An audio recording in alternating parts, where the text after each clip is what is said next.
Donald Trump is panicking and he is attacking some of the biggest MAGA figures, the biggest MAGA podcast hosts, the biggest MAGA celebrities who criticize him for his invasion against Iran. Donald Trump, for example, is attacking Tucker Carlson. Donald Trump gave an interview to ABC's Jonathan Karl and said, "Tucker Carlson has lost his way.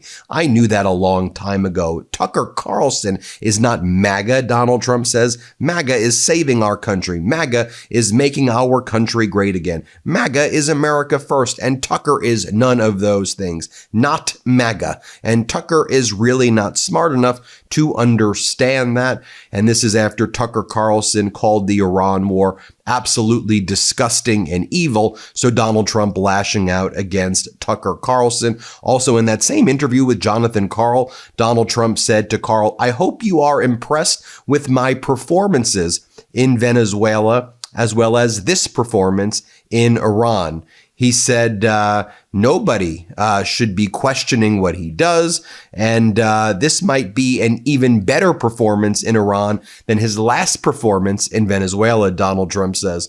Also, Donald Trump said that any selection of Iran's next Ayatollah must be made by Donald Trump. Donald Trump is therefore the Ayatollah picker, according to Donald Trump. Now, while he is panicking and attacking Tucker Carlson, Marjorie Taylor Greene has rushed to Tucker Carlson's support. Also, other MAGA influencers are doing the same, and they are making videos attacking Donald Trump. Not just former MAGA political figures, podcasters, and influencers rallying behind Tucker against Donald Trump. You know, we've seen lots of videos of three-time Trump voters who are filling up their trucks with diesel, or who are filling up with gasoline and seeing the prices going up. They're ripping off those Trump stickers and they're throwing them away. We've seen videos like that. But here's what Marjorie Taylor Greene says. "I support Tucker.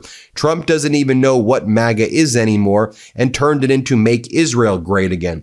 Trump is not America first. He's donor first. Tucker would beat Trump if he ran for president, and Trump tried to violate the Constitution and tried to run again for a third term." Marjorie Taylor Greene then says the following: "War with Iran is costing American taxpayers $1 billion a day. Most American taxpayers will never receive a Social Security check because it will be bankrupt by 2033. Most Americans can't afford health insurance policies because they are so expensive. Most American families cannot financially survive on a single income, and both parents have to work like slaves in order to feed their children and keep a roof over their heads. But the Trump administration has decided that these American taxpayers have to spend $1 billion a day to murder people and their children in a foreign country that none of us have ever met and know nothing about. Incredible MAGA priorities." Now, on state regime media, which calls itself Fox, they were criticizing Donald Trump and his regime. American regime media criticizing the regime. Here's Fox describing how a record number of people in the United States now have to tap into their 401ks over the past year, even before this war, because they're about to go bankrupt. Here, play this clip. A record number of people tapped into their 401ks early last year. How many did that? 6%, or about 4.5 million people took out hardship withdrawals. The number's concerning, but it is easier to tap your retirement account early because of changes that Congress has made in recent years that allow you to do that. More from state regime media right here, where they talk about a new Fox poll. Let's play this clip. Look at this new poll. It's a Fox poll. 60% say Trump is focused on the wrong things. There it is on the screen. There were similar numbers, by the way, during the Biden administration. Okay. How can the president shift his focus away from the war? We're engaged in a full-scale war. How do you shift your focus away? I hate to go to negative town here, but those numbers concern me if I'm in the White House, because what more can this White House do? Again, and this also from state regime media as well, where they describe the percentage of people who feel their financial position is fair or poor. Let's play it. We got another Fox poll, and it shows that 57% feel that their financial position is only fair or poor. That's not good. Then you go to Andrew Schulz, big MAGA guy before, MAGA podcaster type guy, podcast bro who had Donald Trump on and who promoted Trump leading up to the 2024 election. Here's what Andrew Schulz had to say on Iran. Play this clip. Reasonable. Yeah. And apparently the other thing is like America's anti-missile, like ground-to-air missile defense. We only have a certain amount and we're arming Saudi Arabia, UAE. Like we have, Israel, like all these different, things. Yeah. And we're getting depleted. So the question is like, will we run out before them? And I feel like we will, because Trump tweeted, we have unlimited missiles. And Trump only tweets shit like that when shit ain't going. Like when the economy sucks, he's like, it's the greatest economy that's ever happened in history. What was his tweet? How many missiles we got? He's like infinity missiles. We have We're infinity missiles. Yeah. No, that's not good. That's not good at all. That's not good at all. And the reason that's not good is twofold. Because they're not gonna, and this is where shit gets ugly. They're not just gonna be like, all right, we're out of missiles. See you later, guys. Good try. More from Andrew Schulz right here. The only reason it looks like we're in there is just because Israel needs it. Yeah. Right? And then naturally Americans are furious about it. Right? Because we're like, how the fuck does this benefit me? I can't afford to pay for college. I can't buy a home. I can't pay for health insurance. And we're going to spend billions of dollars on a war in a country I can't even point out on a map. How is this beneficial to me? Yep. Yeah. That's how they feel already. Yeah. As they should. You don't really get much bigger of a MAGA sycophant than Tim Pool, right? Tim freaking Pool. Here's what Tim Pool said. I can throw some shade at Trump. He said we knocked out their nuclear program in the 12-day war. Well, obviously the war was not 12 days. It is now ongoing. From that point on, history will look at it as one conflict. Right now, the strikes are about $1.5 billion total for $1.5 billion since the start. More from Tim Pool right here. I know a lot of people are going to say, you actually think they really said that? You actually think Donald Trump would come out and admit he f***ed up when the 12-day war was supposed to wipe out their materials and it did not work? I don't think Trump decided to just arbitrarily go in and mount this massive assault on Iran. No, I think the reality is the 12-day war failed, and now the Trump administration has to admit they failed, and their assurances were incorrect, and now the only outcome was we're going to have to take them out and start taking out their capabilities. And then you have Lily Gaddis. Lily Gaddis, MAGA influencer. I think she's the person who talks about like trad wives and, she would wear the MAGA hat all of the time. Here's what she had to say. She said, Trump sold you out and betrayed you. And this is coming, right from MAGA here. Play this clip. No, you just sit down and you be loyal and you support and you cope and you seethe. That's what they expect you to do. They expect you to be a good little cuck and sit in the cuck chair while a president that you voted for screws you over. That's what they expect. And you know what that represents? That represents their ultimate disdain for you. You're sitting here like an idiot being loyal to a president who doesn't give a shit about you, and they're laughing at you. They're taking your vote and they're laughing all the way into the Middle East to start yet another war. If you care about America, you will let it go. It's time to let it go. It's like chasing some guy or girl that's never going to be interested in you. At some point, after so many hours of no response, of no contact, at one point you got to be like, he ain't that interested in you. She's not that interested. Let it go.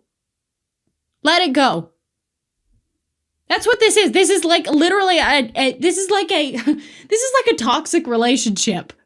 The American people are in a toxic, manipulative relationship with a girl or guy who doesn't give a shit about them, is using them for whatever they can get. Meanwhile, is off sleeping around with everybody else and their brother. Also, Donald Trump's been calling all these hosts. He spoke to Jonathan Karl. He also spoke to Time Magazine, asked whether Americans should be worried about retaliatory attacks at home. Donald Trump acknowledged the possibility as a result of the war in Iran. Donald Trump said, I guess, like I said, people will die. Some people will die. When you go to war, that's just what happens. Some people will die, is what Donald Trump said. So that's his word to the American people. Still hasn't given a formal address to the American people right now. Meanwhile, Foreign Affairs magazine says the following. The predatory hegemon, how Trump wields American power.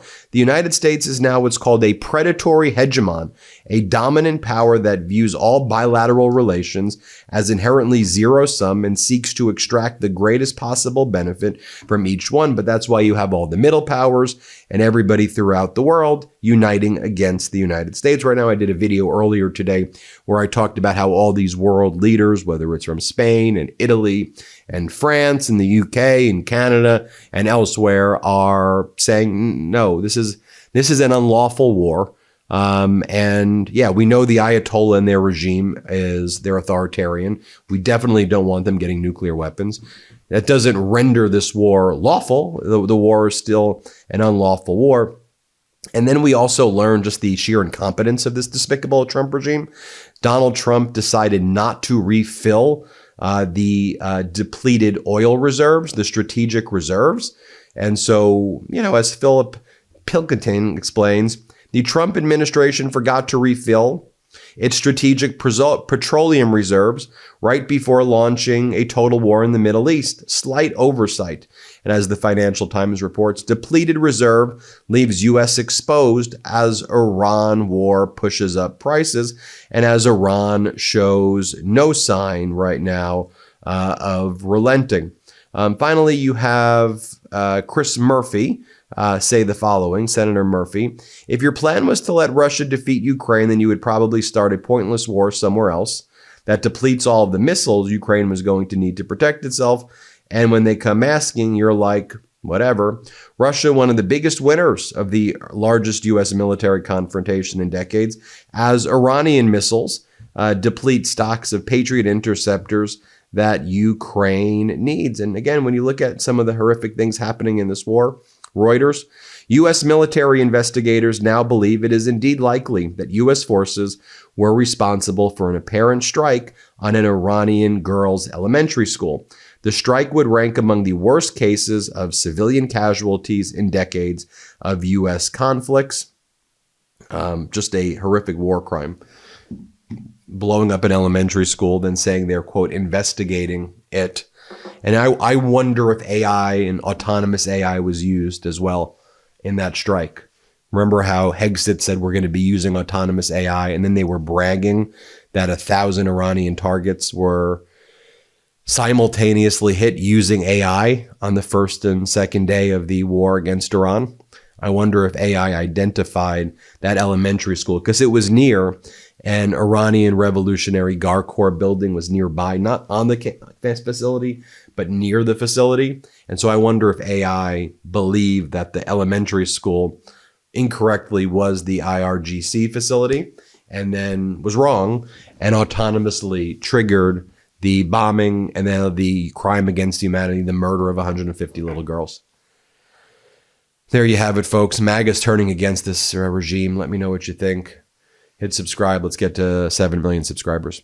Want to stay plugged in? Become a subscriber to our Substack at MeidasPlus.com. You'll get daily recaps from Ron Filipkowski, ad-free episodes of our podcast, and more exclusive content only available at MeidasPlus.com.